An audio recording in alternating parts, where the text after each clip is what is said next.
A Wonderful World, the Louis Armstrong musical we just had on Broadway. That's really cool. Massive musical. It was a huge undertaking, $23 million, and it was stunning. A beautiful, beautiful piece. James Monroe Iglehart, who played Louis, got a Tony nomination for the role. He had won the Tony Award for playing Aladdin on Broadway in Disney's Aladdin. Oh, wow. Incredible actor, amazing, amazing man and human being. And yeah, that was an incredible experience doing the Louis Armstrong musical. It was a heavy lift and a lot of work. Yeah, I'm sure. I'm sure. Young Junk! Hey, everybody. Welcome back to Path to Possible. I'm your host, Mike Sage, and today we have a very special guest, Carl White. Carl, welcome to the show. Thank you. Pleasure having you. Finishing my Two-time. post-workout carbs. No, Sorry. you're good. Hey, do your thing. You got to keep healthy. Two-time Tony-winning producer. And what is the name of your production company? It is called Martian Entertainment, as in Little Green Men. Although I'm obviously a big white dude. Yeah. Awesome. So, hey, what led you to the path of wanting to be a producer, starting your own company on Broadway, and what was the fight and struggles that you had to go through? Well, the fight and struggle is daily, but I started out as a performer in the business. Actually, when I was 13, I got into the arts and started performing high school, regional theater, things like that. And by the time I turned 16, I was assisting directors and choreographers. So I started working on the production side, and I really liked that side of it. I loved performing, and I was really quite good. Mhm. And I was well trained. I took, dance class and all acting class and voice class and all of that for years in Los Angeles, where my family was living at the time. And but I preferred assisting directors and choreographers. And what I liked about that is when you're a performer, like you touch your role, right? But when you're on production, you touch everything. Mhm. And I liked being able to touch everything on a show. So as I started working and assisting directors and choreographers, I gradually moved into the production end. And then I moved out of the house pretty early. I moved out of the house in my junior year of high school and moved up to Los Angeles to live full time because I was working and I was making a living already. And luckily, my parents were pretty progressive and allowed me to. And so I lived and worked in LA, and I was sort of building this career of working on the production side of productions. But then once I finished high school at 18, 3 months afterwards, I just opened my own company.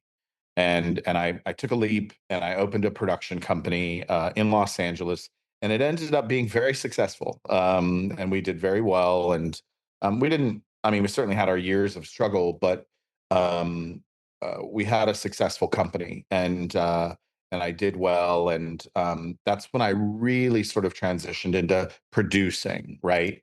And from there, I thought, okay, after several years of doing that, I thought, well, I'm still pretty young. If I'm going to do this as a real career, I should probably move to New York. And that's when I moved to New York in the early 90s.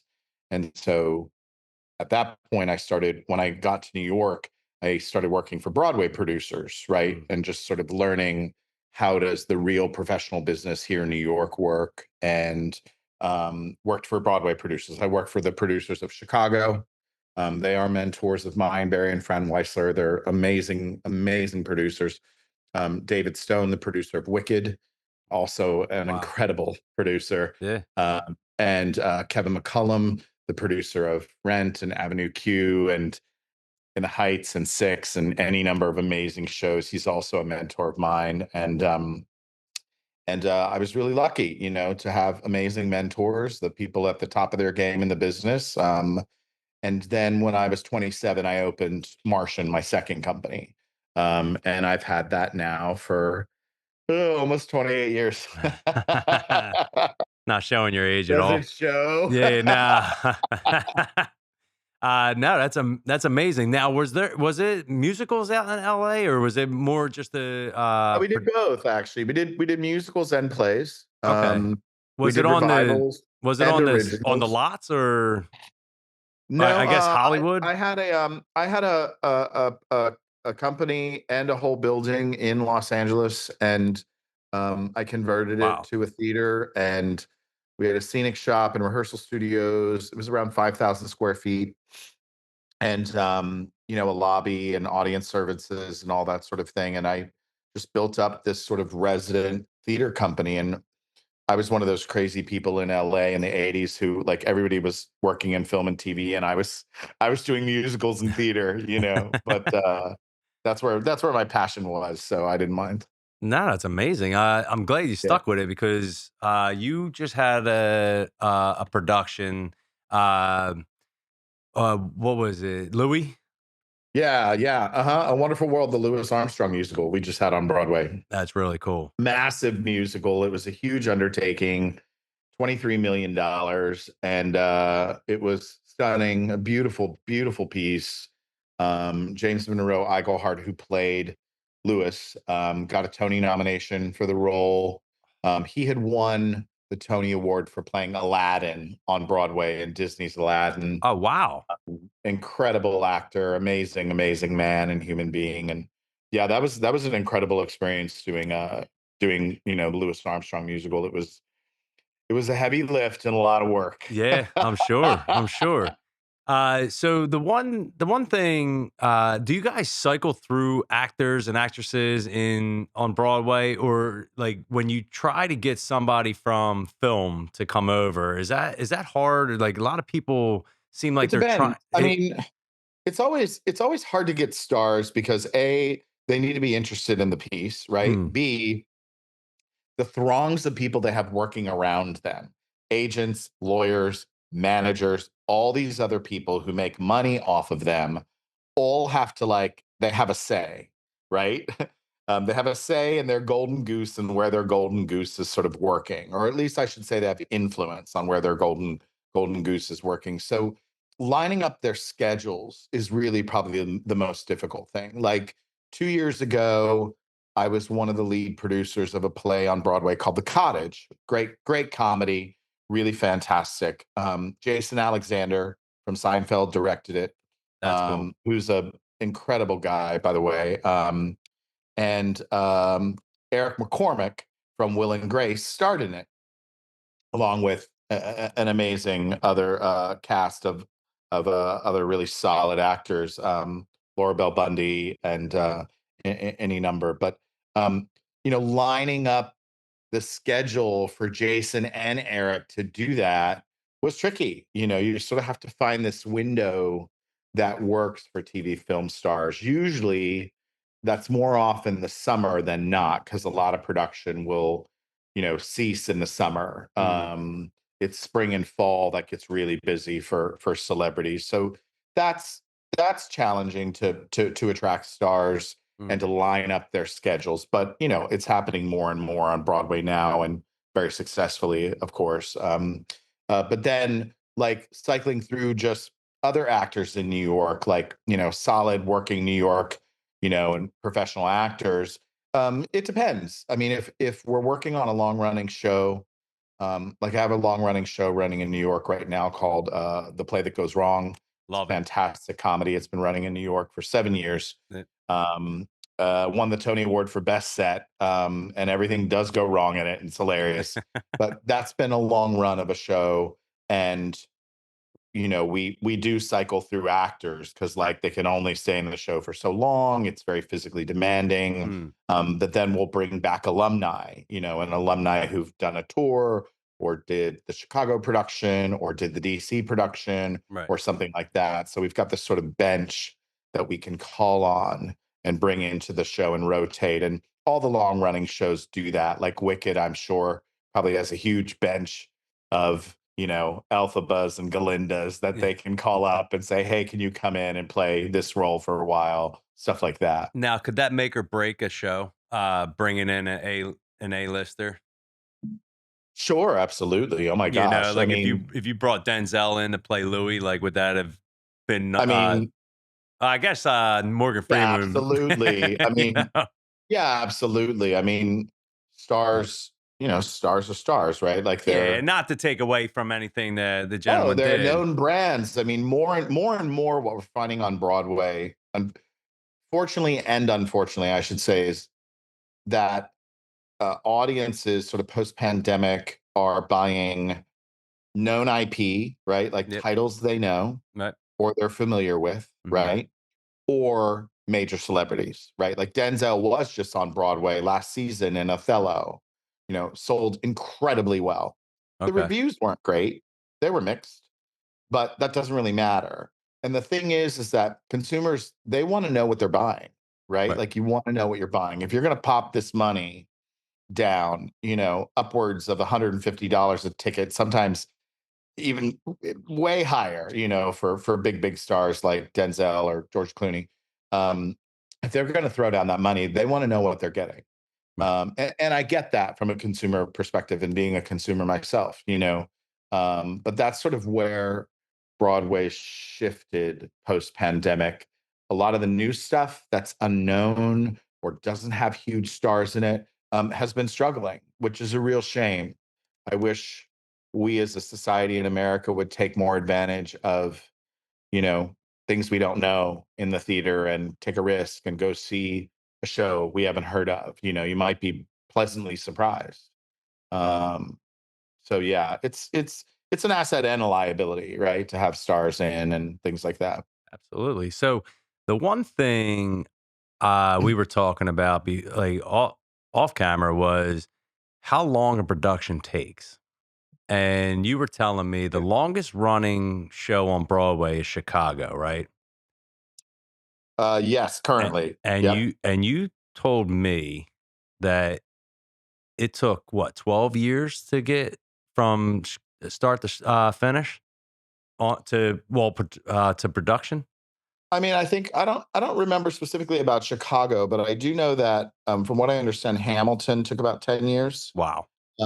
Louis Armstrong, my show, took 8 to go from original conversation when the director approached me about it to opening on Broadway. That was 8 solid years of work.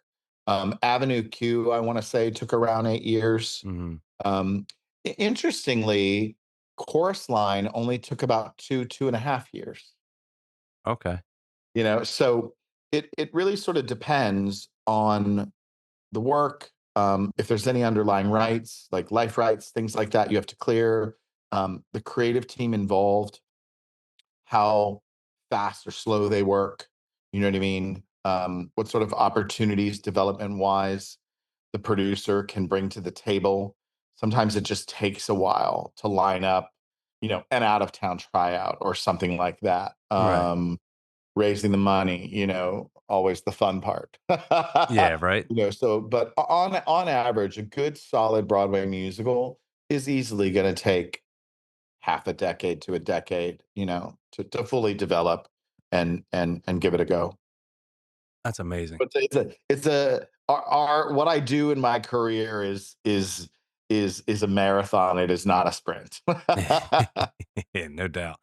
And so, do you ever try to find yourself in weird situations, like you take a flight out to some bum fuck town in Kansas City, and you're like trying to find like a weird passion or something that like might spark your interest? um, I mean, yes, I'm sort of always looking, right? I'm always looking for opportunities. I'm always looking for things that come across my path or my radar. You know what I mean? When I travel, and I travel quite a lot, Mm, as I think you probably know, I travel quite a lot. It's not beyond me if I'm going to some town in the Midwest or something like that to be like, oh, hey, there's a local theater company and they're doing something I've never heard of. I'm going to go check that out and just sort of check it out, on the DL, you know what I mean? And not right. let anybody know what I do or who I am or anything and just go. I'm constantly sort of on the lookout for stuff, constantly reading articles, you name it, looking for inspiration, looking for stories, reading obituaries, reading Wikipedia. Like I'm constantly sort of consuming information and stories to see if there's something that can be born out of those. That's interesting. That's Yeah. interesting. Yeah. And have you found any new type of passions, any type of inspirations lately? Yeah, actually, I'm developing this new musical.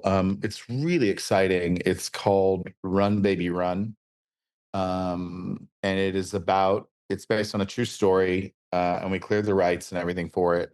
My partner and I, but it's about a 12-year-old girl in the 1960s who won the world record for marathon running against like all these men. And it's this really cool, like triumphant sort of personal best story. And uh, we came across it by just reading an article on reading like a something on Reddit or Substack. Like my business partner came across an article and was like, "Hey, this is kind of interesting. What do you think about this?" And I was like, I read it and I was like, "That is interesting. That would be a really good musical, actually." And so we set about like trying to figure out a path to make it happen. And now we're at a point, we've been working on that for about 4 years Okay. concertedly. And I just counted it the other day. We've got 12 songs written now. So By you have a songwriter. Yeah, we have songwriters out in LA. Okay. They're they're pop writers. They're not theater writers, which is great and exactly what we wanted. They've written songs for Christina Aguilera and Britney Spears and any number of major pop stars. And they're really, really good songwriters. And yeah, we've got 12 songs now. That, So that's awesome. just working on the score at the moment, you know.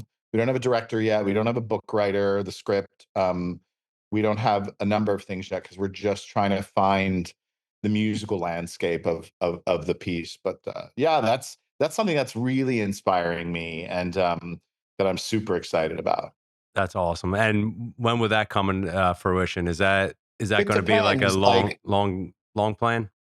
depends. What I'm gonna do next is find the right director to bring on board. Okay. And I think that will really help, you know, to that next step. But that's probably Broadway wise, that's a good 3, 4 years off, I'd say. Okay. That's really Yeah. cool. If So I can keep it on track, like really moving, I'd say 3, 4 years or so. that's really interesting. You were talking about the music. I always refer back to Mamma Mia, and they only used ABBA songs, right? Right. Has there been another musical that's done that with? Sure. I Uh, mean, absolutely. Like Jersey Boys. That's what's referred to as a Mamma Mia is referred to as a jukebox musical right, right, or a right. catalog musical. Okay. And there have been plenty of those. Like and Juliet, which is playing on Broadway right now. Hmm. That's a catalog musical. That's a jukebox musical. Louis Armstrong, my show, was basically a jukebox musical because it wasn't original music. It was Well, all of Lewis's songs, right? w- Pre-existing. was Mamma Mia something about ABBA or? Nope, not at all. Okay. But like Uh-uh. Louis is, That's that's about his his life, and music, Jersey it Boys. was biography. But Mamma Mia was an original story with their catalog attached. Okay. And Juliet is probably the closest to that, Okay. I'd say. And then a few years back, there was another show called Jagged Little Pill based on the Alanis Morissette album, but set Mhm. to an original story. It wasn't a biography on Alanis or anything like that. So that is done quite a bit actually. And jukebox musicals um, can be quite popular. Like Rock of Ages was a jukebox musical that was very popular. That ran on Broadway Fantastic. for 5 years. Yeah, it was a great show. I Yeah. mean, as a watcher, I guess because I knew the songs, it was it was easy to get into the musical, right? Yeah. And Yeah. it, like when you're singing along with it, and it's like it's really it's a lot of fun. And Rock of Ages was You know, fantastic. it's funny you mentioned that. I think what you just stated right there is the crux of why I think men, specifically straight men, no, really, like I think you're more inclined to enjoy something like that because you're familiar, it's familiar, Yeah, right? You know the songs, you know the music, you know there's something familiar to it. It's less foreign. And I think men probably, I don't know the data on this. I should go look it up actually. I probably will because I'm curious like that. But it doesn't surprise me that you really liked it and you said, you know, I knew all the songs. Like right. that sounds like something I think men do like things like that. And I think those type of things appeal towards men for that very reason because there's a familiarity there. Of So course. good thing for me to remember. There you Thanks, go. Mike. There you go. Um, so with the 12 well, the 12 songs that you got, right? Yep, They gotta be catchy, they correct? are incredibly And that and such good hooks in them. they got good hooks, like, that will Yeah. keep the audience engaged Oh yeah, exactly. It's because such with Run Baby Run, I'm super excited about the score. yeah, Um, that was one of the reasons why I sort of went outside of the Broadway landscape mhm, and went towards, you know, like LA music industry, pop composers. I wanted someone because the story takes place in the 60s. I wanted a composing team who was music industry based, pop industry based, but also would understand the sound of the era, right? The 60s, yeah, without it sounding cliche or dusty. Not to say theatrical writers can't do that. Of course they can. Theatrical writers are incredibly talented musical theater writers, but I really wanted a sort of authenticity of the era and the sound, that sort of Laurel Canyon sound, right? To Beatles, really infuse that particular show and score with. okay, And I mean, the team I got, they've nailed it. It's a husband and wife team by the name of Shelley Piken and her husband Adam, and they're absolutely amazing songwriters, amazing, and they're really nailing it. And it's soup. Every time they send me a new song, I'm like, damn, that's a good song. that's Really good great. hook. So it's exciting to see a musical just sort of have a birth. You know what I mean? Like you're Yeah, giving birth to new work. Um, and every single show that comes out goes through this process, be it Hamilton or Chicago or it could be the Wicked. next Every great one, single right? show, yep, goes through this same process of birth and evolution and growth and hopefully success. Mhm. So, is it a cutthroat business? It is, of course. I mean, anything that is high stakes, Yeah, anything that has a relatively small pool and a finite number of venues and outlets to exploit material, mhm, to present material, is going to be competitive. You know, on Broadway, um, uh, the producers, we all belong to an organization called the Broadway League, right? It's the sort of professional um, bargaining body of producers, and you know, if you think of all of Broadway, and that includes national tours, right? As well as major, you know, theaters across the country, like the Kimmel Center, right? In your backyard, like things like that. Out of everything in the league, there's only about 800 producers. So in the entire United States, running Broadway and national tours and everything, there's 800 producers. That is a very small pool, right? On Broadway, there's what, 40 theaters. So it's incredibly cutthroat. It's incredibly competitive. It's incredibly expensive. It is a relationship business. Um, you know, we're in entertainment, right? Like it's as cutthroat as Hollywood or Vegas, you Right. know? Wow. Man, that's crazy. So Dylan would get eaten up in Broadway, wouldn't he? You never know. Yeah. He could just like strike it rich and have some luck. There's Yeah. that part too, you S- know? So there is that part. So Of course. you can hit a home run. Absolutely. Oh my God. Well, as we say, you can't make a living in the theater, but you can make a killing. I like that. Yeah. Yeah, I don't think I would fare well. It's really it's really challenging. I mean, I'm sure. one of the reasons I've stayed in it for so long, and I've been doing this now for 37 years, is because of my passion for it. You know Mm, what I mean? right. If and that it's almost I mean, it's I hate to say it, but it's almost like a drug, right? Like you keep wanting to get that high, that fix, that adrenaline rush, Hmm. that dopamine hit from a successful show. Right. Um, it's no different, and we have that same sort of drive and that need to do it. You know, if one show fails, you know, it sucks. It's hard. It's depressing. It's all those things. But most people, if you're going to have any career in the business, you dust yourself off, you pick yourself up, and you go to the next one. You try again. You know, So constant trial and error, constant getting back up on the horse, right. constantly, you know. So you failed daily, which is awesome because I absolutely fail daily. I that's do. awesome. No, that's great. And you know, you'll learn from that, right? So have you ever seen The Greatest Showman?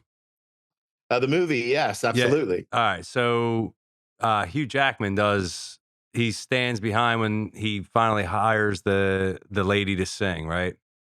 And the way you're describing that feeling, that adrenaline, that rush Yeah, that you've been looking for, he like shuts his eyes and like can't believe the noise of the crowd after she was done right, singing. right. So is that what That's that exactly it. like did they Yes, capture exactly what you're going for? absolutely. Okay. Very much so. Absolutely. That I love that. Yeah. That movie was fantastic. Oh, it's an amazing movie. They're actually putting together the stage show right now. It's in development. That will So be coming. so they didn't have that out first? No, movie first. Wow. Yeah. Because I know Chicago was a play first and then went to Yes, movie, right? absolutely. Yeah. Then made into an extraordinary movie, right? Yeah, absolutely. What was his name? Richard Gere, right? Yeah. Yeah. He was phenomenal in it. I love that film. It's so well done. Oh, it was. It Yeah. was. Eh, He had it coming. What's the last show you saw? On Broadway? Anywhere. Ooh, The Descendants. My, over at Summer Stage in Upper Darby. Oh, interesting. They And they they were fantastic. You know, my kids love musicals. They love Summer Stage. They were just in not a fan of it, but the CCC, I think it's the community church something. They put on plays and productions, and they just did James and the Giant Peach. oh, nice. Yeah, so they're doing that today, and they're doing that. They did that yesterday. I love But that you support local theater and things like that. I think it's incredibly important to our communities that we do, you oh, know. you're not kidding. Media Theater here puts on some productions that I like. I was out of breath. Um, like it took my breath away when we saw the Newsies at Media Theater. Right. It was Yeah. fantastic. Yeah. And, you know, a lot of my friends, you know, they're like, "You're gay." I'm like I was like, You're "I like, no, know. I just like musicals. I do. I dig musicals. I like them. I'm always all about them. But, you It was know me too. I mean, I'll be honest with you. The reason I even sort of got bitten by the theater bug was, you know, I grew up in the US Navy, Mhm. and I'm from a long line of military family. And both my parents were in the Navy, right? They Okay. met at Philadelphia Naval Hospital. And Nice. so my entire childhood was military service and going to military schools and moving every 1 to 2 years and living in extraordinary places, but sometimes, places where, I mean, like every 1 to 2 years, you're the new kid in school. So that's hard. That's really a tough life on young developing minds. And the one constant, so when you're in that sort of a gypsy lifestyle where you're just sort of traveling a lot in and out of stations and moving to places that are foreign and otherwise, and you've just feel out of place. Nothing's ever familiar. And this was in, of course, the pre-internet age. So it was, a different time. But when you're doing that, the only thing that you have that's constant is your family. So my dad and my mom were both, music was a big part of our household and our families. There was always music playing, and my parents loved all sorts of music from Peter Frampton to Glenn Miller, right? Like, and one constant that we constantly had in our house as I was growing up was musicals. So every like Thanksgiving, The Sound of Music would come on TV, right? And it'd be like, "Hey kids, like let's all watch The Sound of Music." Or South Pacific would come on TV in the summer, right? And there were sort of these TV musicals, Oklahoma, Carousel, incredible musicals, right? Mhm. Amazing movies in their own right. Cabaret, like these would come on TV and we'd always watch them. And my parents would play show records, and like musicals were kind of always a constant. So no matter what station we were in, right, we would move, we'd be in a new place. Oh, we're spending the holidays in a new city. We don't know anybody. It's just us. Hey, but Sound of Music is on. Let's watch it. And so it was Beautiful. a constant. And because theater was a constant, it gave me a security Mm. feeling, right? Like I was familiar with it Yep. and I was very secure with it.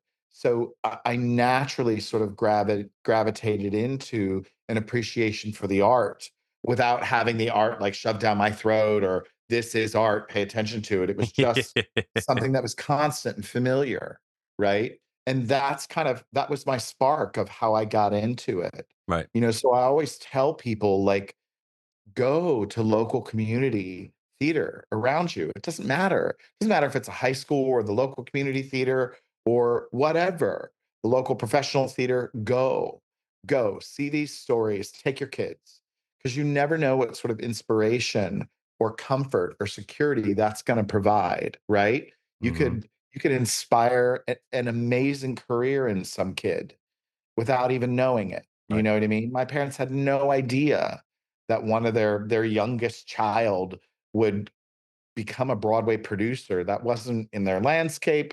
Nobody they knew was a producer. They weren't in entertainment. They were a military family, right? Right.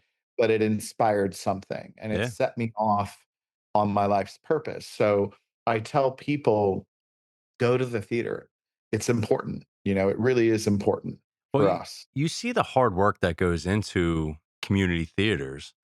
Yeah, They're not absolutely. they're not getting Tonys. They're in No. they just have a huge passion for it, and hopefully one day it'll take them to your level, Right. which you can Have you see. seen Waiting for Guffman? What is it? Have you seen Waiting for Guffman? I have not. You haven't seen that movie? No. Oh my god, it's Christopher Guest and like incredible cast. You have to watch Waiting for Guffman. I'll Please I'll promise me you will. I promise I'll check it out It's this so weekend. good. You will love it. It's Waiting for fantastic. Guffman. Yeah, Okay. Is it you on have to Netflix? see it. I don't know what it's probably on, you can probably find it on one of those, I'm sure. It's been out for a good 20 years. Okay.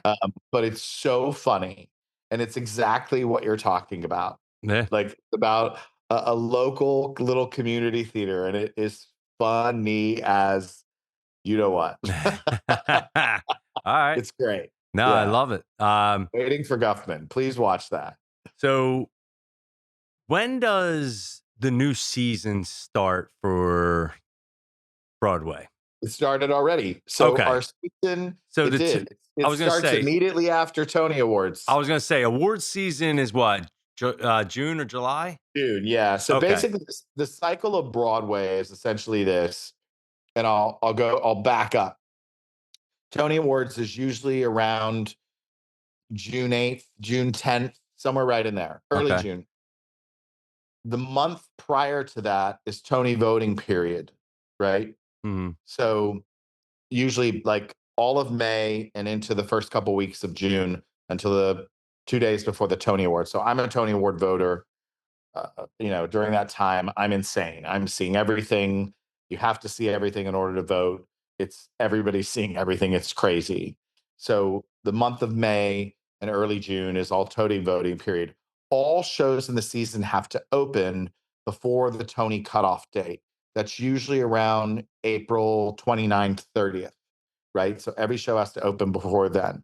So April, the final shows that are coming in the season are trying to get open, right? So there's a lot of stuff opening, like literally practically every night a new show is opening on Broadway around April. It's a really exciting time. Like April, May, June are the height of our season.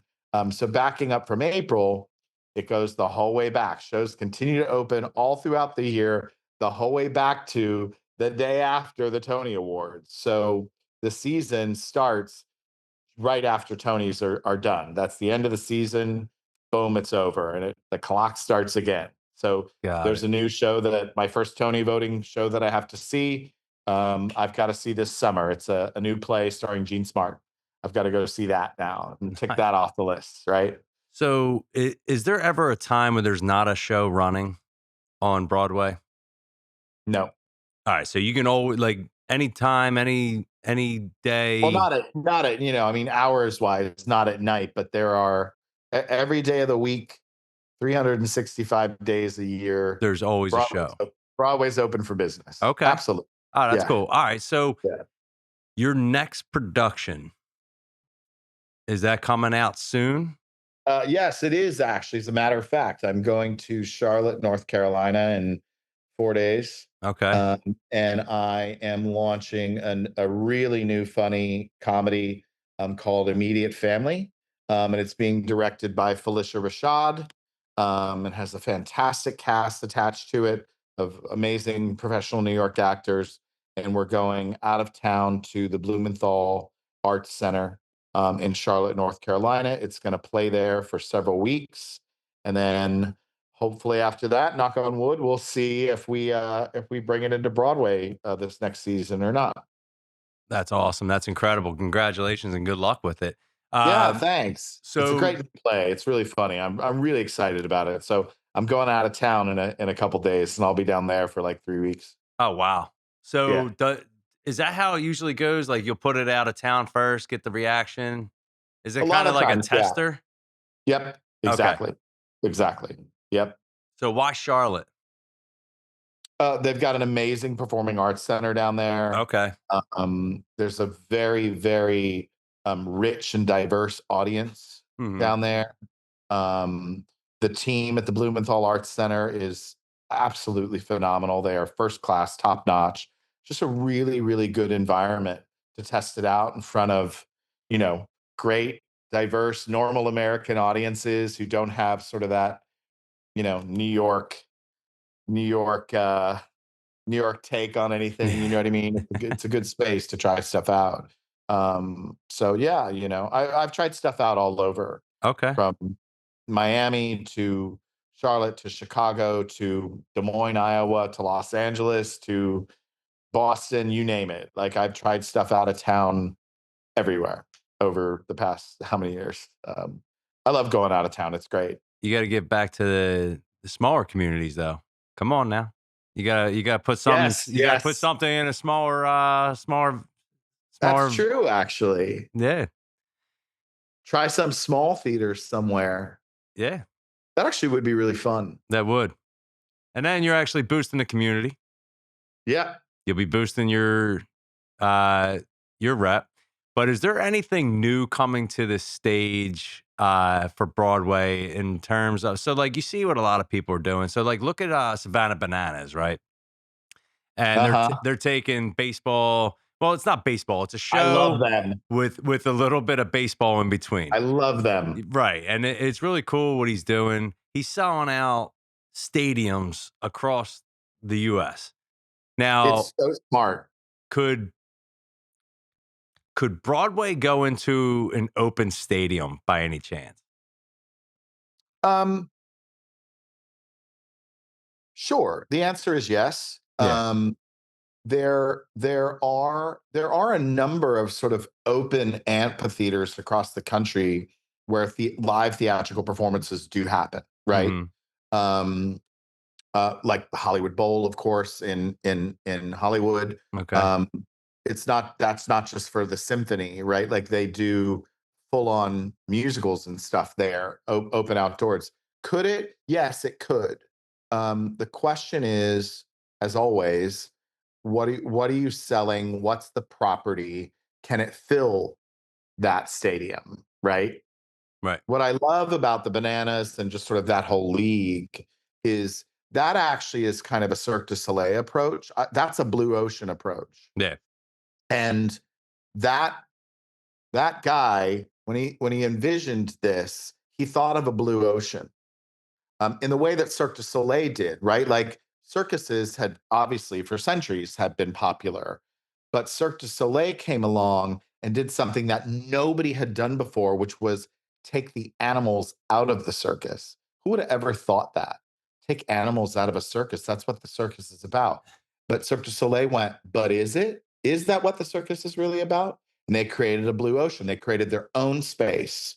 Same thing with the Bananas, same thing with that whole league. Right. They've thought of a blue ocean and created their own space. It's not taking away from baseball. I No. bet you if you really look at the data, it may be bringing more people to MLB I d because of the excitement and joy and everything. It's a great way to get into that sport. Is something entertainment wise, right? I can agree. I love that. I'd love to take part in a league like that or something. That'd be awesome. That's awesome. Yeah. So we're getting ready to wrap up, but I want to ask you, for aspiring people that want to get into Broadway, or an actor, actress, producer, songwriter, what's the best way to do it? Is it just like sink your teeth in, get up Jump and in. yeah, I mean, Jump in. yeah. How to like, Don't hesitate. If you have a passion for the arts in any way, right? Don't overthink it. Jump in. where do you start? I mean, move. If you don't live in New York, move to New York. Okay. Start meeting people. Ask, like, be hungry. Jump in. Let your overriding passion be your guide. Mhm. That's how to do it. Don't overthink it. Don't second guess. We're all second guessing. We all have imposter syndrome. Screw it. Jump in. Find any path you can. Even and if you can't move to New York or something like that, your local community theater, right? I think I told you this. I was just in Philly, in Germantown, a month or so ago. A friend of mine just happened to be doing a play called Giovanni's Room by James Baldwin at this little like 300 seat theater in Germantown outside of Philly, right? Mhm. Like I'd never been there in my entire life. And he was like, "Hey, would you come out and see this?" I went out and saw it. I was so impressed with the production, with the actors, with that little theater company, like with the community and how engaged they were at the performance I saw. It was unbelievable. Like even places like that in your own backyard. Yeah. Join, go, volunteer, ask, how can I get involved? Get involved because the industry is so small. So is the music industry. So is the film industry. They're actually really small when you compare it to other industries, right? Meeting people is not that hard. Mhm. Connections can build quite easily. You know what I mean? Yeah. Who would have thought a Navy kid would suddenly be working with, the most prominent producers on Broadway and in entertainment? It's all because I just jumped into it and just followed the path, right? Um, so one of my mentors, and I'll leave you with this, said this to me when I was 19 years old, running my first business. She was a really brilliant, economic and lawyer, accountant and lawyer, and she was one of my mentors. And she said, uh, "Find your overriding passion and follow it at all costs." And that is the motto that I live by in my career. And I give that to young people that I mentor now. Find your overriding passion and follow it at all costs. That's how you do it. That's how you get into it, no matter what it is. What if you want to go into medicine? What if you want to go into policing? Mhm. Right? What if you want to go into any number of things? Right. If it's your overriding passion, follow it at all costs. It won't steer you wrong. I guarantee you. Well, those 2 Tonys behind you are stating that you did exactly that, and you followed your mentor's, advice. That was my goal actually when I moved to New York, was to win a Tony Award. So I did achieve that goal. I did. I'm That's very happy about amazing, and that. you did Yeah. it twice. I did it twice. Mm. Yeah. Hopefully more, but we'll see. I was gonna say, you got a whole lot life to live, so I'm I sure do, I'm I sure do. there's a lot of Tonys, coming back to you. Hope so. Yeah. Well, hey, good luck on your next productions. Thank you so much for being on the show. Really Oh my appreciate it. gosh. Mike, Uh, thanks so much. you got it. It was a pleasure getting to know you a little bit more and what your path was, and your production company. We want to. Martian Entertainment. Yep. You got it. Hey, Look Martian us up. Entertainment. MartianEntertainment.com. You got it. Hey, Young Junk, thank you so much. Again, Thanks, amazing everybody. studio. This was our first Zoom call podcast, so I'm actually Oh, really nice. I'm looking forward to seeing how it looks. Awesome. So hey, have a great day. Enjoy your Thanks, brother. 3 weeks in Charlotte. Yeah, and I'll see you when I'm back. Sounds good, buddy. All right. Talk to Have you a later. have a great day. Young John.